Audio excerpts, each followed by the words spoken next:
Okay, welcome everybody. This is Stoneridge Speaker Series. This is Q3 of 2021. The year seems to be flying by. It's in August and everything's going well, and it's been a crazy 18 months or longer. And this is our quarterly update where we talk about the market. We have a guest with us, Linda, today, and two of my partners, Tom and Joe. We're going to start like we always do with intros from everybody and some opening comments about the market. Spend 5+ minutes on each of these guys doing that. I may add some comments after theirs and then have some planned questions for them. But at any point, you can please send a question in and we'll ask the panel. It's a fireside chat. So Linda, Tom, and Joe, please speak up amongst yourselves as we do this. It's usually a lot of fun and very informative. So with that, Tom, you want to kick it off and tell us about yourself and what you do with us and give us some comments about the market? Sure. I'll start off. Good afternoon, everybody. Tom Lillis with Stoneridge Partners. I run the strategic consulting group, and the market have been doing that for about 18 months now. Prior to that, been as you can tell by hairline and hair color, I've been doing consulting for a very long time. So the market, actually, the interesting aspects of the market right now, we're seeing continued strong interest in home health and home care, hospice, behavioral health across the board. I'm seeing more and more. It's an interesting market in that we're still seeing new money come to the table. Folks that heretofore have not been invested in healthcare, but are intriguingly interested in making a healthcare play. And we're also seeing those strategic buyers that are using this opportunity to really grow their footprint in the industry in markets that they have yet to get into or are trying to get in and make strategic plays, backfilling portfolios, filling in where they may have had hospice, now they want home health, vice versa. If they've got independents, they're trying to join up with the health system attached, specific on the home health side. PDGM has shown again and again that it really does tilt the table towards health system attached, not exclusively, but on the reimbursement side, need to be more efficient than we perhaps have been in the past. Halfway through 2021, data shows we actually have lost provider numbers nationally. About 10% of provider numbers have gone away since January 1 of 2020. So that's interesting as well. Some of that inevitably is from mergers and acquisitions. Some are just by folks deciding that they no longer wanted to continue. So it's an interesting time. The number of providers is shrinking, and yet the valuations are really at a high that we haven't seen in the near term. It is very market by market driven, and I know that the other three panels will be able to talk to that in more detail. But size, profitability, services, location, all come into play.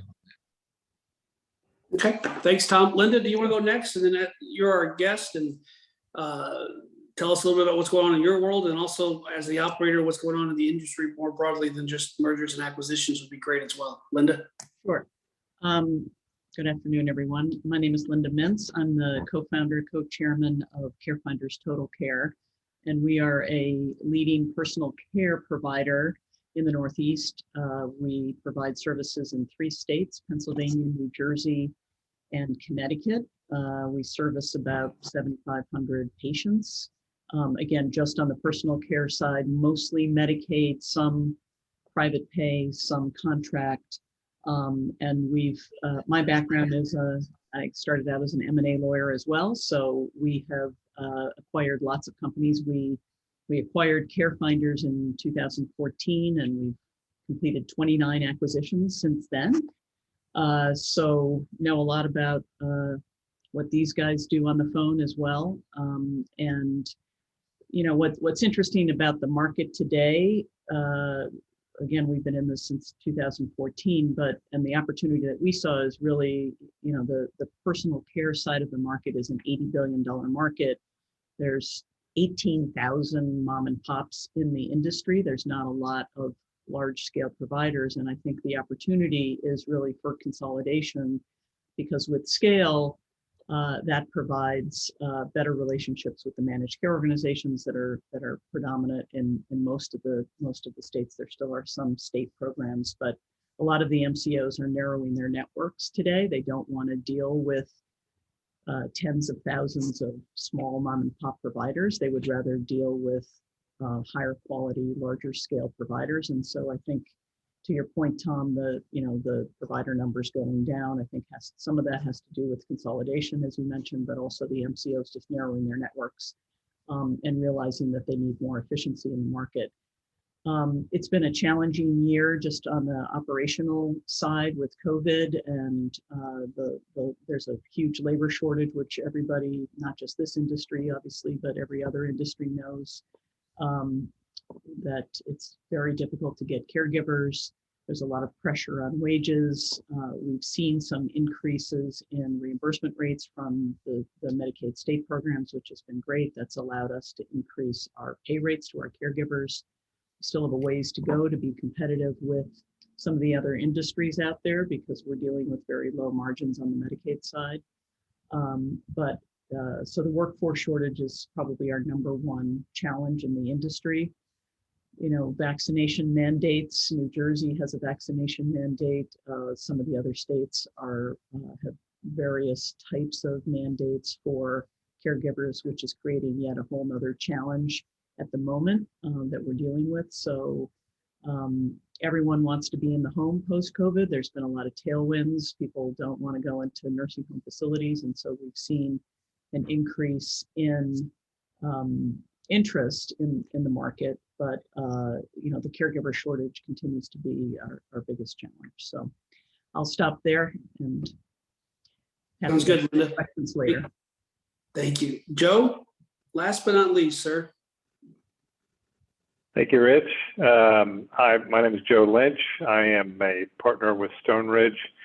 I work with Tom and Rich every day. Linda, it's nice to see you, and thank you for joining us. I'm in my 6th year here at Stoneridge, and I am primarily focused on sell-side representation.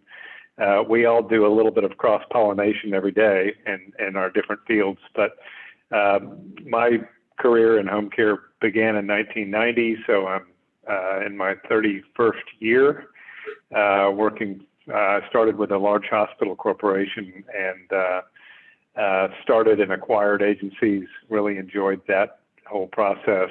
But after I'd done it a number of times, realized I could do it myself, so I did. Started a company in '97 and oddly enough, sold it using Stoneridge. So I'm not only a partner here, but I'm also was a customer as well at one point. What I've noticed about the market is, and the thing that in the last 2 years that has just been kind of staggering to me is how robust it is. There's so much going on. There's so much activity, and it's when you look at the world around us with COVID and PDGM, what's happening specifically to our industry. PDGM, as I believe we discussed on the last chat we had, a lot of people really thought it was going to be the end. I never thought it was, because I've seen enough come and go, and I knew that the good providers would figure it out. It almost seems like kind of a vague memory to me. People got their arms around it, and it didn't slow anybody down. The buyers are very anxious to get quality companies.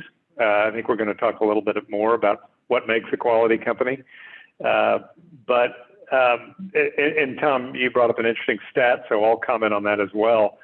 What I see is just a massive dichotomy, and I've got people call me up that have $2 million companies or $20 million companies that are run like a well-oiled machine.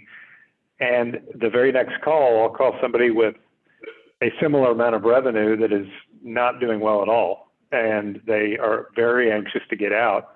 Having been an operator for a number of years, I've done good things as an operator. I've done bad things as an operator, not on purpose ever, but I certainly know that it can be a tough market to manage. But I would guess that part of that 10% that has gone away are just people that they're just fed up and they couldn't sell, and so they moved on with their lives.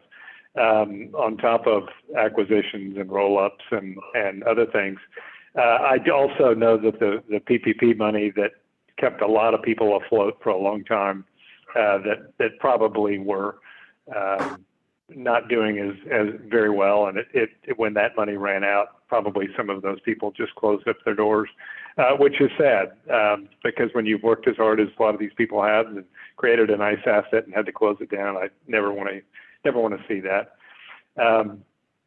That's just general comments and introduction to me, Rich. Look forward to talking with y'all further. Thanks, Joe. And I don't think I introduced myself, but Rich Tinsley, my partner here at Stoneridge. I've been in this business now for almost 30 years. It's been a crazy couple of years, right? I mean, to say it's robust in every front, it's got a ton of headwinds, a ton of tailwinds. Valuations never cease to amaze me, which is good for sellers. Buyers, on the other hand, they're calling like crazy. I'd tell you 24 months ago, I'd get 2 new buyers a week, private equity groups, strategic groups that would say, hey, I'm ready to acquire something. I'm getting multiple calls a day. It's almost hard for me to keep up with the new calls. And you know, it's the existing buyers have this down to a science. So it's getting harder and harder for new entrances. And they're going to have to pay up to get there. So it's been good for the existing people who want to get out. You do have some looming things. No one's mentioned our capital gains rate. People who want to sell, if they're going to sell next year, they're probably going to pay more in taxes. No one has a crystal ball, but it looks like capital gains rates are going to go up in the next year, probably starting next year, January 1st, which gives you a very, very short window if you want to transact something today.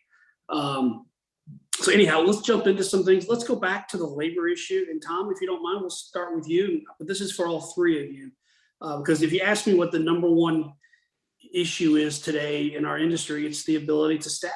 I think it's hampering growth for our companies. Most of our sellers will tell you, I could be larger, I could do more if I had more staff.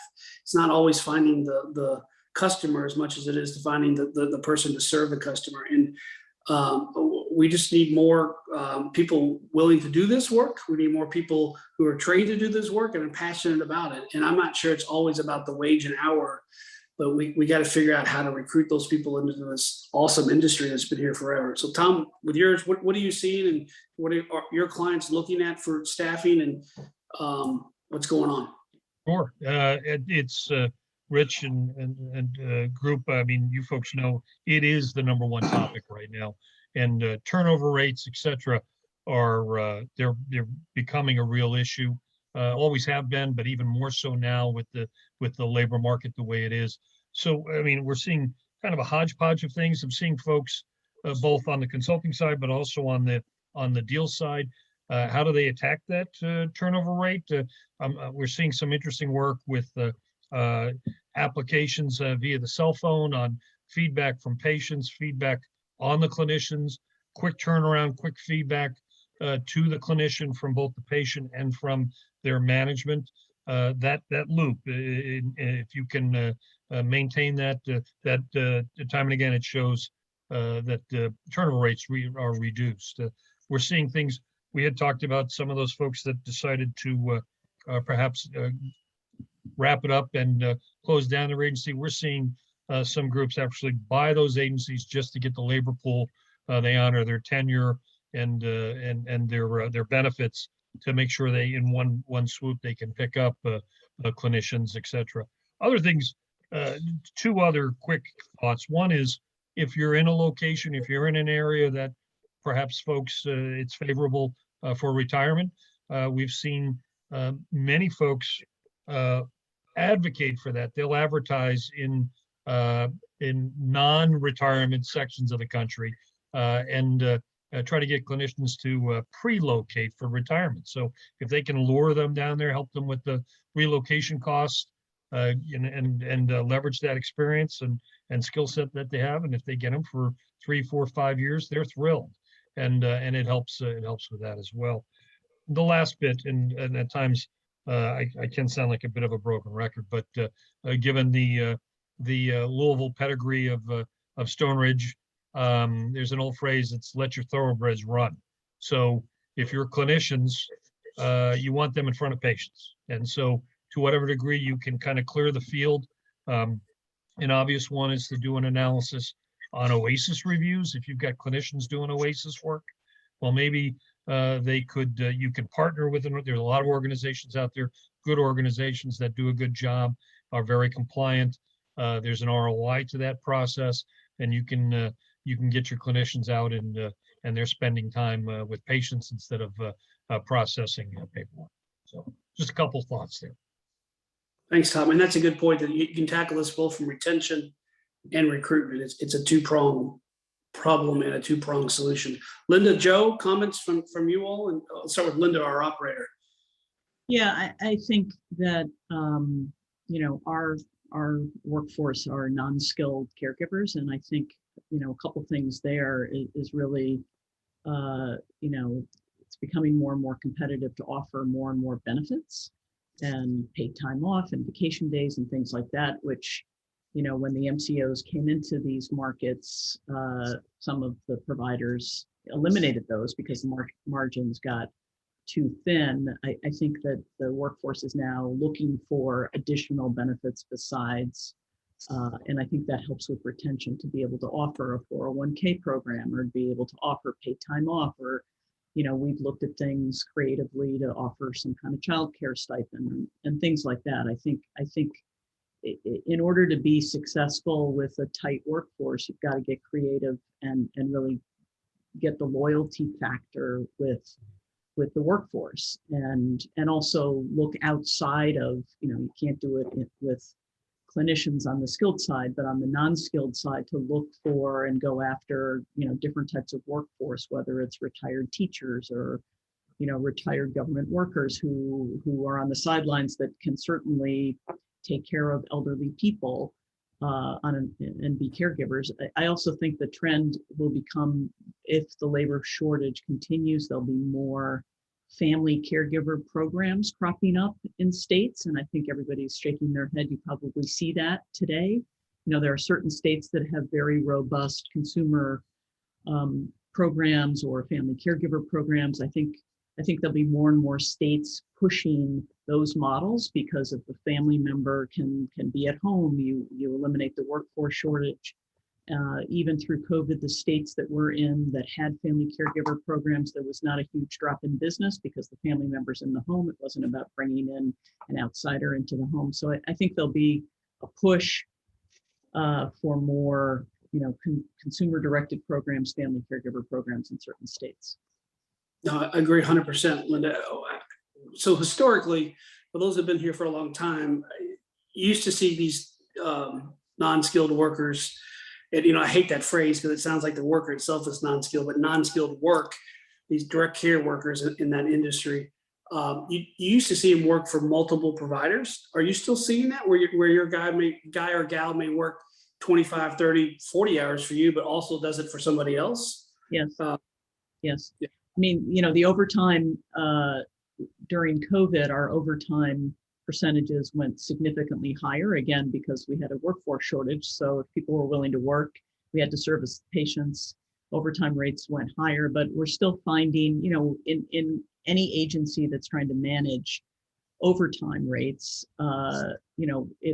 if the caregiver wants to work more than 40 hours a week, they're going to work for multiple agencies. So that's kind of the nature of the industry right now. Okay. Just a reminder to everybody who's listening, we have a Q&A function. If you want to ask questions, I'll be happy to field those and push them out. Joe, before we move to the next topic, anything last on the labor side you're hearing from our sellers? I was going to say no longer my specialty, but I can tell you, ear to the street, everybody is searching for good quality nurses in home health, hospice, and for good caregivers in the home care side. So, what I've noticed across the board is that the finely tuned machines of the companies that are very, very well run always seem to have a easier time getting people. And that stands to reason. They're an easy company to work for. So that's just an observation. But I've some of the nicest people that have the greatest companies, they tell me they don't have a big labor shortage. Now, granted, these are typically independent. So clearly across the board, there is an industry challenge there. Okay, so let's switch gears. Joe, we'll stick with you at first and we'll go the other order. This is for all three of you as well, since Linda is more than just an operator. She's done a ton of transactions. When you're looking, let's talk to a potential seller. What's the deal prep they should do? When should they start thinking about? One of our partners, Brian, always says, you should start thinking about selling the day you buy or the day you start, right? So the question becomes, how do people prepare to do a deal? What should they be thinking about? What is due diligence? Let's talk a little bit about the process, but let's focus on what they need to do first before they hire somebody like Joe or somebody at Stoneridge to run the transaction. Joe, we'll start with you though, since that's kind of what you do. Deal prep.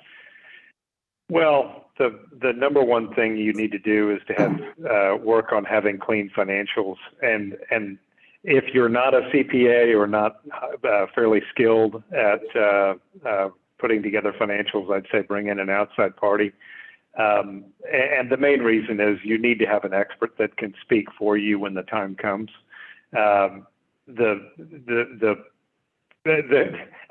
used to have an analogy that I've said before that in some of the conferences I've spoken at, that if I listed a 2020 Cadillac and listed it for $10,000 and said, and it's got 5,000 miles on it, I'd have a string of buyers out the door, and then people start getting in the car and they all start asking me, where's the odometer? And I said, well, there isn't one. Well, who's going to buy the car right now? The financials are the odometer for your company. You've got to have good, solid financials. I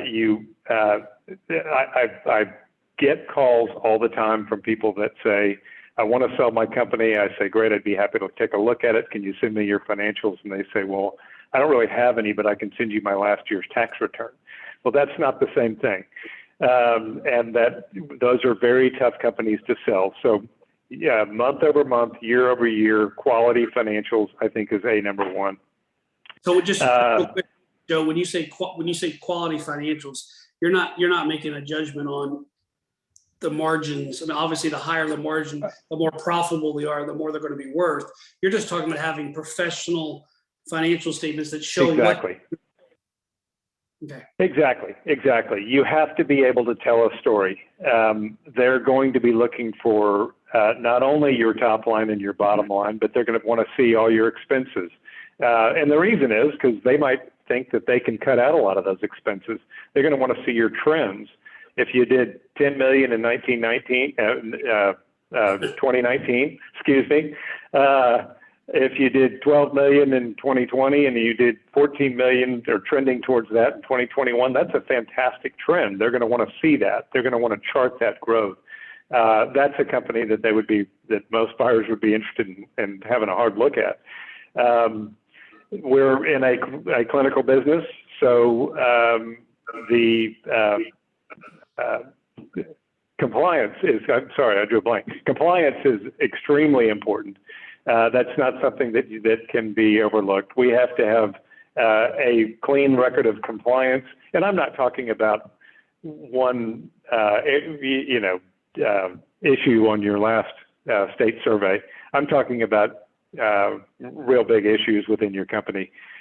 Legal issues as well. If you're in a lawsuit with multiple employees, if you've got Stark Law violations, whatever the issue is, those are all issues that you need to resolve before you go to market. That's another call that I do get often, is people calling saying, I'm under a full-blown federal audit. Can you sell my company? I'm not going to tell you that it can't be done, but I'm going to tell you it's a pretty heavy lift. So I usually recommend that people work it through, put pencil to paper, get in front of these people, work it hard until it's resolved. And if you resolve it effectively, then you can actually point to that as a good thing with a buyer. So you know what, they came at me with guns blazing, and I sent them packing. Well, that's a good thing. So it's not the end of the world, but you can't be in the middle of it when you're trying to sell. I'm sorry, I didn't mean to interrupt. I'm just trying to go through my thoughts as we do it. It all depends on what type of audit, right? If it's a routine state audit or a routine audit where they're doing stuff every so often, it's not as big of a deal. If it's a larger type audit, depending on what type of business, what type of state you're in, but there are different levels of review, right? So some of the normal stuff is okay, and people are more used to those things going on normally. And if you can point to historical, here's what happened last time they did this, those can be fine. But what I think what you're referring to are the larger federal audits where they come in guns a-blazing saying, we got a problem, and you got to show that you don't. Right. And even, a handful of ADRs is not a big deal. If you've got 200 ADRs, that might be something that they wanted to, you're right. There are different levels here. The last thing that I would state in answer to the question about what they should do to prepare is always be thinking about what your business looks like without you. And primarily what I'm speaking about is business development. I've met a lot of folks that are very good at business development. They are the sole reason their company gets 45 referrals a month. That's great that you're getting the referrals, but it's kind of tough for the buyers unless you want to stay. If you do want to stay and they want you to stay, and then that's fine. If you want to leave and retire and move on with your life, but you're just the most popular guy in town, that's a tough ask of a buyer. I sold a private pay agency a couple of years ago. He was very technically savvy, and he managed the Google advertising very well, and he was able, and that was the way he marketed. He fired it up when he needed patients. He shut it down when he didn't. He was able to simply transition his plan to the buyer, and they were happy with that. On the other hand, if you are the marketer and you're the reason why that they're getting referrals, that's something you ought to think about, because if you've got a 2 or 3, 4, 5, however big you are, person sales team, and those people are just rocking, hitting on all cylinders, then buyers would love to pick that up and continue that success forward. And now you can go off to the back porch and drink sweet tea. Gotcha. So Linda, when you're looking to buy, what would you tell your potential targets to be preparing for?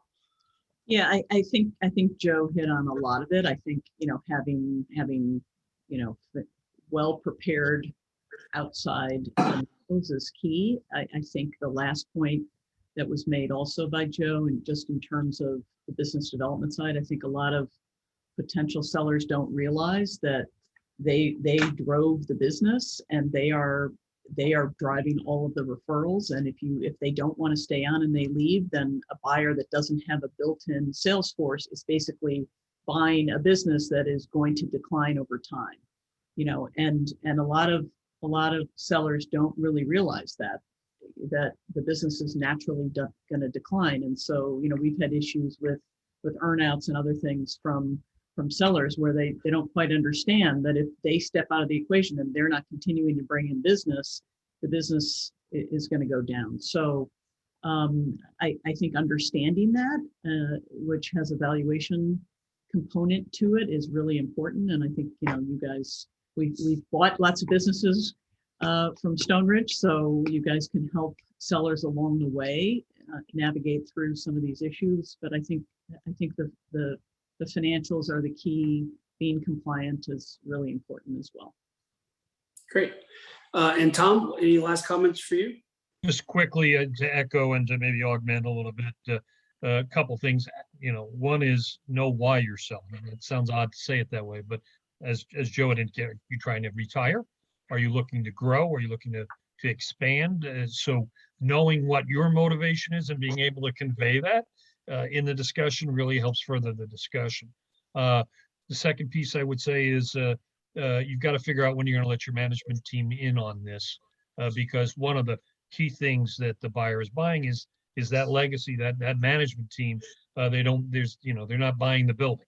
they're buying the business. And if it's a surprise, you're probably, that's not going to be well received by your management team. And then to echo and add, you should know your business, and it's a corollary to what Joe and Linda was saying. If you get asked for financials and you don't know whether or not you got them, that's a problem. It's what you're saying as you're answering the questions is important, as well as the actual information. If you know when your last audit was, who your what your results were, what the trend line is, who your top referral partners are, that shows a competence that answers indirect questions that don't necessarily get asked, but help move the process along much quicker. If the discovery process and due diligence is as much discovery for you as it is for the buyer, you're not helping. So we got our first question in, and it's the same one that we always dread, Joe. Everybody wants to know what's the multiple, right? We talk about valuations being higher than ever before, and it's true. It goes up all the time. How much longer it goes up, I'm not for sure, but we're at a high, whether it's hospice, skilled, non-skilled, Medicaid, home care, private pay, home care, private duty, or even our behavioral health segments are seeing all-time highs as well. And I think, I don't know if it was you, Tom, or one of you in your opening comments, it'd be geography specific. I'm going to give this lead in, and then I'm going to turn it over to the three of you all to talk about what you think the multiples are. But geography is a piece of it. Size is obviously a piece. Whether on the CON businesses, do they have a CON? How profitable it is are all factors. But we're when I started this business, you could say 3 to 5 times and you covered everybody. Now that's not the case, right? Some of the private pay businesses are worth way more. You're seeing 5 to 10 times depending on size, and maybe even more than that. And you're seeing. I'm taking some of your all's thunder, but so I'll turn it over, Joe. How would you rate the segments in multiples, and what do people look for those? Well, Rich, my concise answer is it really depends. I had a call yesterday from a lady who had a hospice provider number, and she said, well, I want to sell it because I'm working with a consultant who told me that hospice is selling for all-time highs. And I said, well, that doesn't mean that your provider number is now worth $10 million. I mean, it really depends what you have, and it depends where you are, and it depends how big you are. It depends what your track record is, your history. And I hate to not answer this person's question. There's a lot of factors that go in to the evaluation process. If you've got a solid adjusted EBITDA when all's dusted off, if everything below the net income line is respectable add backs, if you have a 5 to, I mean, it's really tough because it varies by size. So let's just say you've got a $10 million hospice that has $3 million of bottom line. I mean, that could be a 10 or 15 multiple. I mean, it really just depends on where you are and what you're doing. If you take that, if you have a $3 million home health agency and it's in far West Texas, I'm from Dallas, so I'll use that as my example, way out in the sticks, not near a, not a heavily populated area. Well, that's probably going to sell, if you can find a buyer, that's probably going to sell for, 4-ish in that range. I mean, there's a lot of factors, but your trends are critically important. Your EBITDA percentage, your revenue, the growth rate of your revenue, your location, all of that is going to have a factor. And it's really hard to say exactly what the multiple will be, but they are very strong right now for the good quality companies that are well located. And again, I feel kind of bad because I didn't really fully answer it, but it's on something like this, it's impossible to say hospices are selling for 15 times. Then we would get a lot of calls that we'd have to say, well, no, your agency isn't worth that. and I don't want to do that to anybody. Yeah, they are over the board. What you have is generally worth more than what it was 12 months ago. It's one of the things I would say. Linda, Agreed. anything that you want to add, or Tom, you want to add? This is always our, for business that we're in, Linda, this is always our wild card question. We hate answering because you don't want to mislead. It's not that we don't want to tell you, it's just there's so many factors. And Stoneridge does something a little bit different. We tend not to price our deals up front. We try to move them within the market when people bid on it, and see what the market's willing to pay. But that's a unique thing to Stoneridge. And we're able to do that with our buyers because we've been doing this for so long. Stoneridge has been around, we're just finished our 21st year. So anyways, Linda and Tom, any clarity on that really tough question? Yeah, I'll answer from the buyer's perspective also, because I think what's really important for Stoneridge and anybody else out there who might be a seller is it's really important to manage expectations. You know, Stoneridge is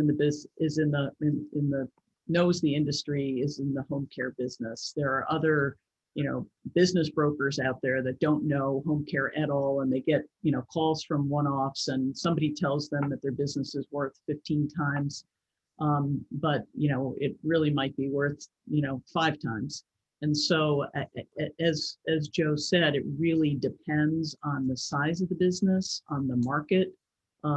Personal care has traded at much lower multiples than home health and hospice. That's the multiples are increasing for personal care, but personal care has historically traded at lower multiples. Again, for smaller companies, there's a scarcity value also that I think is true for any business. You know, if you're in a hot market and, you know, a private equity firm wants to get into that particular geography, they're going to pay the highest multiple possible. And people will look at it as a tuck-in or as an add-on, or whether there's synergies or whether there's not synergies. These are all factors that go into the valuation. So, you know, I think there's a range, and, you know, the guys at Stoneridge certainly understand what the ranges are for different size businesses in different market segments. And, you know, I think understanding the range of the multiple is really important to just manage expectations. Yeah. Great, Linda, we got I'm sorry, go ahead, Tom. Just 3 quick points. I think overall in the different market segments, I think the ceiling has been raised, but that doesn't mean that the floor has to. And this is such a self-serving comment, but if you are interested, you know, call Stoneridge. We'll walk you through a very quick Q&A process, and we can really narrow that range. The other good aspect of that is, depending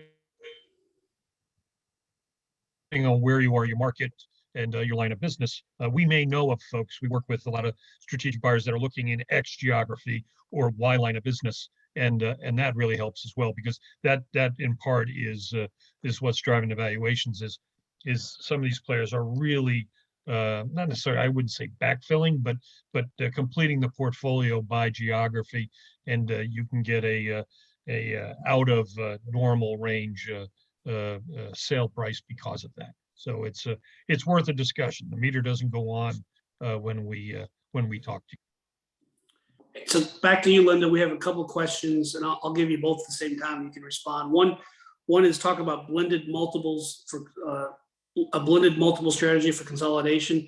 We do that on the buy side to help our companies. But what they're getting at, I think, is buying a platform or buying one to get in or spider out into a new state and then pulling it down. And then the second question was, and you touched on this in your last answer, but you know, on the Medicaid and even private pay, you have different margins between bill and pay rates. But Medicaid, talk about how wide some of the states could be. I mean, in your business of Medicaid non-skilled, one state could totally be different than another, and talk about the variances there in Medicaid. Yeah, I'll tackle the second one first, and that's, you know, the margins. It is dependent state by state. There are certain states that have higher Medicaid rates, but as there's more and more pressure with the labor shortage that we talked about before, those differences are coming up. Even if the minimum wage, for instance, in Pennsylvania is, you know, $7.50, we're still paying $14 because of the wage pressures. So, you know, there used to be a bigger delta between the pay rate and the reimbursement rates. Those are narrowing. I think the reimbursement rates are going up in almost every state. The FEMAP money that came out through the American Rescue Plan is helping. You know, all the states are flush with cash right now. They are increasing rates. In New Jersey, we had a $2 rate increase, and then we're getting another $1 rate increase just because there's extra FEMAP money. So I think that's helping, but a lot of that is going to go to the workforce. So I think the margins are tight on the Medicaid non-skilled side, and they'll continue to be that way. I think your other question, just on the blended, you know, we very often, if we enter a new market, we'll buy a platform and then add onto it. So we might pay a little bit more for the platform in a new geography, but then look at tuck-ins and add-on acquisitions that will end up as a blended basis, lowering the overall. So if we paid, you know, 6 times for something, which we rarely do, but if we paid 6 times for something, but, you know, we bought a few other smaller tuck-ins at, you know, 3 or 4 times, the overall blended rate would come down for that particular market. Yeah, that's pretty typical strategy for buyers. Yeah. Comments on those, Tom or Joe? No, No. Okay. So a couple more things, and guys, if you have any more questions, please holler. We have about 10 minutes or less. One of the questions that came in, it's not on my list here, that a gentleman asked, as a new buyer, any tips that you would give, top 3 tips for a new buyer in the business? And I know that's a tough question as well, but Joe, I don't know if you want to make a stab at that, what you would tell somebody who wants to get into the market, and they didn't identify what market they wanted to get into. So I'm assuming it's non-skilled home care, but it could be skilled home care or hospice. Yeah, that's a tough one to address. There's not quite enough information, but I think the first thing you got to figure out is where you're getting your money. That gentleman just qualified that question. He wants to get skilled care. Okay. All right. So skilled home care, that's a little bit better, but still, I'd come back to you need to have your financing figured out on the front end and your plan of attack. And he just, what else did he say? He already has some agencies. Yeah, yeah. And PE backing. Okay. All right. So ideally, if you approach a buyer, ideally you don't have you don't propose any owner financing. And I'm not referring to holdback. I'm referring to a long-term note held by the seller. If you want to pick up agencies, that's a easier way to go about it. I'm not going to say that we've never sold one with owner financing. Sure, it happens. But in a hot market, which this one is, I'd say your offer probably comes in 3rd, 4th, or 5th if it's a good agency to buy. The next thing I'd say is, and we've discussed it a lot today, so hopefully that gentleman has learned a little bit from our discussion, but make sure you know what the multiples are. I've had over the years a lot of folks call me and say, I want to buy something, and I tell them what the multiples are, and then they look at one of my listings and offer me a 2.5 multiple. And I say, do you remember our discussions? And they don't end up getting the agency because they didn't make an appropriate offer. So if you want to do it in a hot market, you need to be prepared to pay and make sure you've got your ducks in a row financing. And the rest, I mean, I guess I'd be remiss if I didn't say get your due diligence, outside contractors, assuming that's what you're doing. Make sure you've got those ducks in a row as well. We can refer you to some excellent people if you need that information. And accounting and financial and clinical diligence is obviously critical before you buy one of these agencies. There's no assets other than goodwill, so you better kick the tires pretty hard. Right, and what we're seeing, most transactions today have third-party clinical and third-party financial due diligence. Some of the larger organizations still do it themselves, but you're seeing a lot more I would say predominantly third-party due diligence. Tom, Linda, anything you want to add to that on the 3 tips? I would say be very focused in what you're looking to buy, because there's a lot of companies out there in the market. Stoneridge has a lot of listings, but other competitors have a lot of listings too. There's a lot out there, and be very focused in terms of the strategy for what you want to buy. We've been very successful buying because we've been able to be pretty nimble and move quickly. And I think being decisive and being quickly, especially it's a competitive market. There's lots of people, lots of private equity attention in this market. The private equity guys don't move as fast as sometimes some of the other buyers. So I think being able to move quickly and decisively, and then, back that up to quickly move towards a short time frame for exclusivity will put you in a better light as a buyer.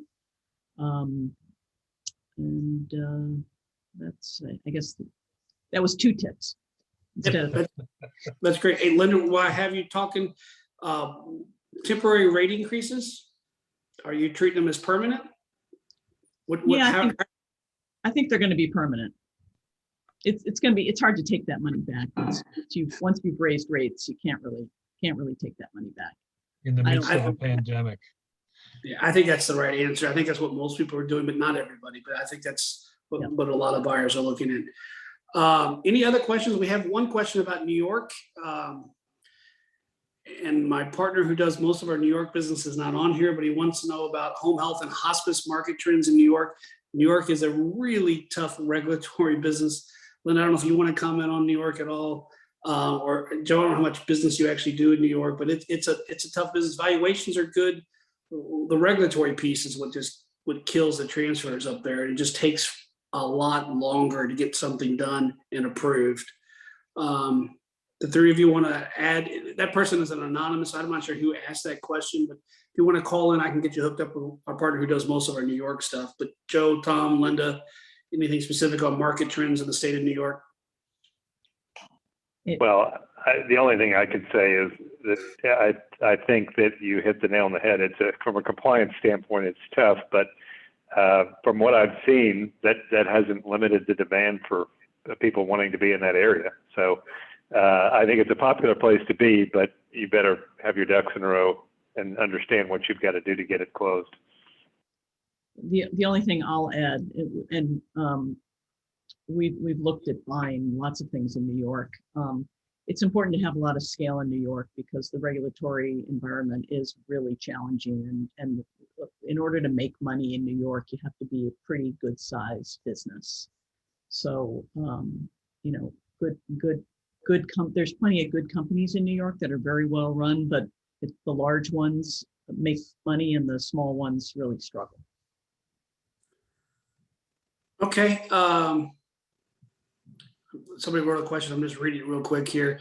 So given COVID, and the world is changing, I'm just trying to right here. So I think what he's getting at is that some of the new, so you have the Care at Home Act, and you have different things moving. So this will be the last question, and we'll call it quits. But so talk about the market, and Linda, you might want to start here, and we can move into Tom and then Joe. Talk about what you're seeing from taking a step back. People who used to go to a skilled nursing or skilled nursing home, or even assisted living, hospitals. What COVID has done to the perception of where they want care to be taken. We're literally talking more about cultural shifts, and if that's benefiting home health and hospice, and then how home health and hospice is going to benefit for the Care at Home Act that's been introduced. You also have hospital at home, which is not a direct home health act today. It's really for the hospice to provide those services, or hospital to provide those services.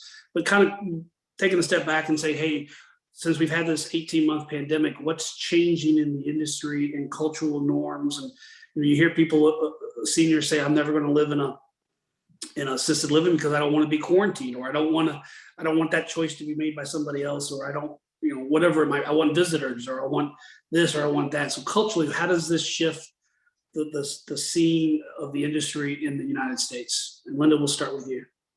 Yeah, I think that the shift was existing even pre-COVID. So prior to COVID, you can look at some of the trends, but people were wanting, the trends were coming down in terms of the volumes in assisted living and nursing facilities, particularly on the Medicaid side, and increasing on the personal care side. COVID just accelerated all of that trend. More and more people obviously don't want to be in nursing homes, and it also accelerated trends for things like remote monitoring, bringing hospital at home, bringing physicians to the home, all of those things that we've all knew were on the horizon and saw as the next wave of home care and healthcare in general were now accelerated through COVID. So, getting vaccinated at home, having blood taken at home, having doctors visit at home, basically being able to replicate what you can find in a nursing facility at home has really been accelerated by COVID. And I think you're going to see, all the hospital at home trends and everything else. I think this is just the beginning of all of that. And I think there's going to be more and more and more, and all of the remote monitoring has been catapulted also by COVID. And I think the trend's going to continue significantly into the future. This is just the beginning. Thank you, Linda. Tom, Joe, any final comments? I'll jump in quickly just to echo what Linda said and completely agree with her. This is part of the continuation of decentralization of healthcare and of acute care. We were seeing it, the hub and spoke, or the mothership of the big hospital. We're seeing in all the waivers that Medicare is providing on hospital at home. It's going to be a major opportunity for home health agencies. Analyses have been done that 17% of that SNF population can be treated at home at a lower overall cost with the same outcomes. And we're having clients on the consulting side put millions of dollars into it. It's not just us. You look at United dropped $200 million investment. The big two players, Dispatch Health, Contessa. This is a trend that's not going to go away. And Linda's absolutely right. This is step one, or phase one, where folks are just starting to feel the market and understand how they can address it. I think phase two is going to be really interesting to see what happens. And to be really kind, I'll just say that it's not going to result in a shrinkage for the home health, home care market. Great. Joe, anything for last remarks? Well, I think Tom and Linda have summed it up. I'll just say that all four of us have been doing this a long time. And to me, this is just one more thing that points everybody to home care, hospice, home health.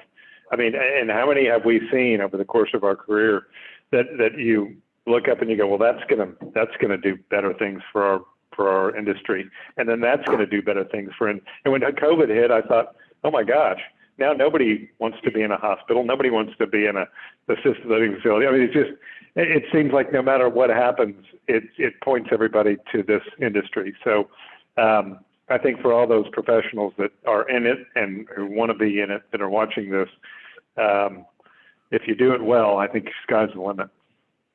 Great. Linda, from the Stoneridge team, thank you for doing this. You've been great. We've been doing CEOs this year and love having you on here. And it's been awesome. It's been a lot of fun. This will be posted on our website in a week or so.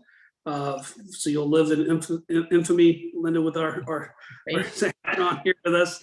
And your children can watch this forever, but it'll be on our website. So thank you again. And we'll be doing this again probably November or December. So thank you guys, and everybody have a great rest of summer. Thank you, Linda. Thanks everybody. Thank you all. Come back.